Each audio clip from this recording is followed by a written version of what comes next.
ಬೀದರ್ನಲ್ಲಿ ಇಬ್ಬರ ಮೇಲೆ ಗುಂಡಿನ ದಾಳಿಯನ್ನ ನಡೆಸಿ ಎಟಿಎಂಗೆ ಹಾಕಬೇಕಾಗಿದ್ದಂತಹ ಒಂದು ಪೆಟ್ಟಿಗೆಯಷ್ಟು ಹಣವನ್ನ ದರೋಡೆಯ ಮುಖಾಂತರ ತೆಗೆದುಕೊಂಡು ಫರಾರಿಯಾಗಿ ಹೈದರಾಬಾದ್ಗೆ ಹೋಗಿರುವಂತಹ ದರೋಡೆಕೋರರು ಅಲ್ಲಿಯೂ ಕೂಡ ಶೂಟೌಟ್ ಅನ್ನ ಮಾಡಿದ್ದಾರೆ. ಆರೋಪಿಗಳು ಕರ್ನಾಟಕದಿಂದ ತಪ್ಪಿಸಿಕೊಂಡು ತೆಲಂಗಾಣಕ್ಕೆ ಫರಾರಿಯಾಗಿದ್ರು.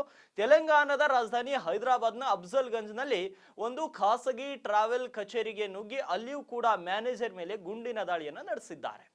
ಖಾಸಗಿ ಟ್ರಾವೆಲ್ ಮ್ಯಾನೇಜರ್ ಬ್ಯಾಗ್ನಲ್ಲಿ ಏನೋ ಭಾರವಾದ ವಸ್ತು ಇದೆ ಅನ್ನೋ ಒಂದು ಅನುಮಾನಗೊಂಡಾಗ ಆ ಬ್ಯಾಗಿನ ಬಗ್ಗೆ ವಿಚಾರಣೆಯನ್ನ ಮಾಡ್ತಾರೆ. ಅವಾಗ ಸಿಟ್ಟಿಗೆದ್ದಂತಹ ಈ ದರೋಡೆಕೋರರು ಆತನ ಮೇಲೆ ಕೂಡ ಗುಂಡಿನ ದಾಳಿಯನ್ನ ನಡೆಸಿ ಅಲ್ಲಿಂದ ಕೂಡ ಫರಾರಿಯಾಗಿದ್ದಾರೆ.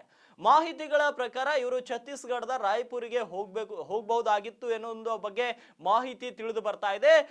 ಏನು ಛತ್ತೀಸ್ಗಢದ ರಾಯ್ಪುರಿಗೆ ಹೋಗಿ ಅಲ್ಲಿಂದ ಬೇರೆ ಕಡೆ ಫರಾರಿ ಆಗ್ಬೇಕಂತ ಪ್ಲಾನ್ ಅನ್ನ ಮಾಡ್ಕೊಂಡಿದ್ರು ಅಂತ ತೆಲಂಗಾಣದ ಕೆಲವು ಮಾಧ್ಯಮಗಳು ವರದಿಯನ್ನ ಮಾಡಿವೆ.